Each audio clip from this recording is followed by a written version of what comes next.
നമസ്കാരം. JRC C level എക്സാമിന് ചോദിക്കാൻ സാധ്യതയുള്ള ഏറ്റവും പ്രധാനപ്പെട്ട കുറച്ച് ക്വസ്റ്റ്യനും ആൻസറുകളുമാണ് ഇന്നത്തെ വീഡിയോയിൽ. ആദ്യത്തെ ക്വസ്റ്റ്യൻ, റെഡ് ക്രോസ് സ്ഥാപിതമായ വർഷം ഏത്? 1863 ഒക്ടോബർ 29. റെഡ് ക്രോസ് ദിനമായി ആചരിക്കുന്ന മെയ് 8 ആരുടെ ജന്മദിനമാണ്? ഹെൻറി ഡ്യുണന്റിൻ്റെ ജന്മദിനം. അന്താരാഷ്ട്ര റെഡ് ക്രോസ് സൊസൈറ്റിയുടെ സ്ഥാപകൻ ആര്? Jean Henri Dunant. Jean Henri Dunant. യുദ്ധക്കെടുതികളിൽ ദുരിതമനുഭവിക്കുന്നവരെ സഹായിക്കുക എന്ന ലക്ഷ്യത്തോടെ രൂപം കൊണ്ട ലോകത്തിലെ ഏറ്റവും വലിയ സംഘടന red cross. Kerala red cross സൊസൈറ്റിയുടെ ആസ്ഥാനം വഞ്ചിയൂർ, തിരുവനന്തപുരം വഞ്ചിയൂരിലാണ് ഇതിൻ്റെ ആസ്ഥാനം. റെഡ് ക്രോസ് സൊസൈറ്റിയുടെ പ്രവർത്തന മേഖല ഏതാണ്? സേവനം എന്നതാണ് കറക്റ്റായ ആൻസർ. സേവനം. നെക്സ്റ്റ് ക്വസ്റ്റ്യൻ, റെഡ് ക്രോസ് സൊസൈറ്റിയുടെ ആസ്ഥാനം ഏത്? ജനീവ അല്ലെങ്കിൽ സ്വിറ്റ്സർലൻഡ്.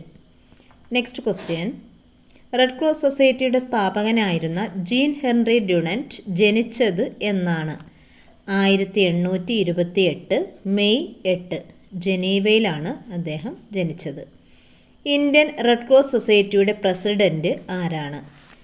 ഇന്ത്യൻ പ്രസിഡൻ്റാണ് കറക്റ്റായ answer. Indian president.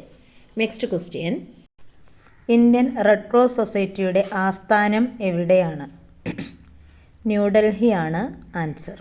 Indian red cross സൊസൈറ്റിയുടെ ആസ്ഥാനം ന്യൂഡൽഹി. ഏറ്റവും കൂടുതൽ തവണ നോബൽ സമ്മാനം ലഭിച്ച സംഘടന ഏതാണ്? അതും ആൻസർ റെഡ് ക്രോസ് തന്നെയാണ്. 3 തവണയാണ് നോബൽ സമ്മാനം ലഭിച്ചത് ഈ സംഘടനയ്ക്ക്. സോൾഫെറിനോ യുദ്ധം ഏത് വർഷമായിരുന്നു? സോൾഫെറിനോ യുദ്ധം ഏത് വർഷമായിരുന്നു? 1859 ഇറ്റലിയിൽ വെച്ചായിരുന്നു ഈ യുദ്ധം. റെഡ് ക്രോസിൻ്റെ മുഖവാക്യം എന്ത്? റെഡ് ക്രോസിൻ്റെ മുഖവാക്യം മാനവികതയുടെ കരുത്ത് എന്നതാണ്. ഇന്ത്യൻ റെഡ് ക്രോസ് സൊസൈറ്റിയുടെ ചെയർമാൻ ആരാണ്? കേന്ദ്ര ആരോഗ്യ വകുപ്പ് മന്ത്രിയാണ് ഇന്ത്യൻ റെഡ് ക്രോസ് സൊസൈറ്റിയുടെ ചെയർമാൻ. അന്താരാഷ്ട്ര റെഡ് ക്രോസ് ഡേ എന്നാണ്? അന്താരാഷ്ട്ര റെഡ് ക്രോസ് ഡേ മെയ് 8-നാണ്. മെയ് 8. റെഡ് ക്രോസ് ആപ്തവാക്യം എന്താണ്? റെഡ് ക്രോസ് ആപ്തവാക്യം charity in war. Charity in war. Jean Henri Dunant Solferino യുദ്ധത്തിൻ്റെ അനുഭവങ്ങൾ വിവരിച്ചുകൊണ്ട് എഴുതിയ ഗ്രന്ഥം a memory of Solferino.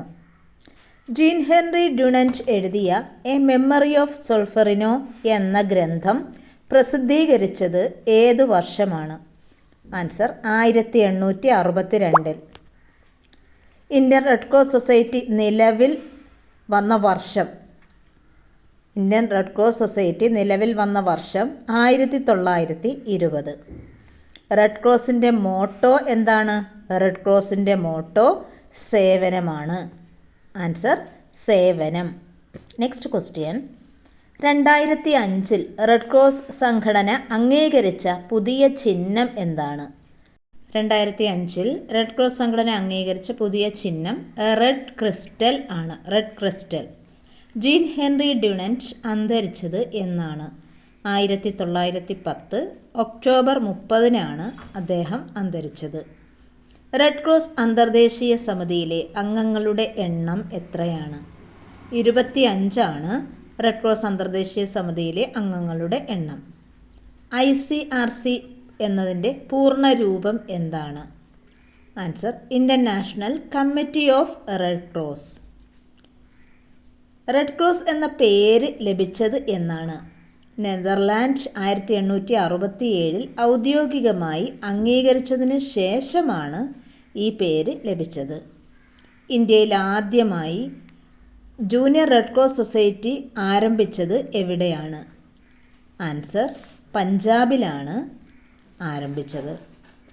Indian red cross society നിലവിൽ അവശരും വികലാംഗരുമായ ഭടന്മാർക്ക് വേണ്ടി റെഡ് ക്രോസ് 1946 നിർമ്മിച്ച ഭവനം സ്ഥിതി ചെയ്യുന്നത് എവിടെയാണ്? അതിൻ്റെ വർഷം.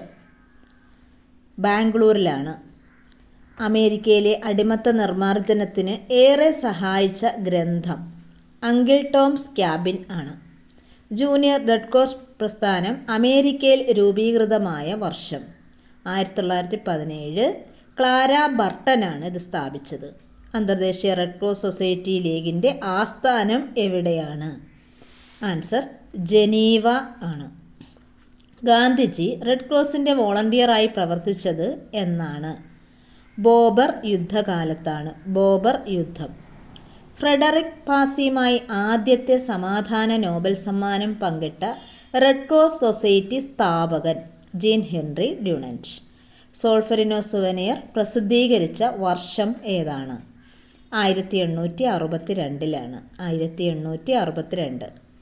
മുസ്ലിം രാജ്യങ്ങളിൽ റെഡ് ക്രോസ് അറിയപ്പെടുന്നത് എങ്ങനെയാണ്? റെഡ് ക്രസൻറ്റ് എന്നാണ്. Red crescent. JRC യൂണിറ്റിൻ്റെ ചുമതല വഹിക്കുന്ന അധ്യാപകൻ ഏത് പേരിലാണ് അറിയപ്പെടുന്നത്? Answer councillor. സമാധാനത്തിനുള്ള നോബൽ പുരസ്കാരം 1917, 1963, 1944 വർഷങ്ങളിൽ ലഭിച്ച സംഘടന red cross. Kerala red cross ഘടകത്തിൻ്റെ പ്രസിഡന്റ് ആരാണ്? കേരള ഗവർണറാണ്.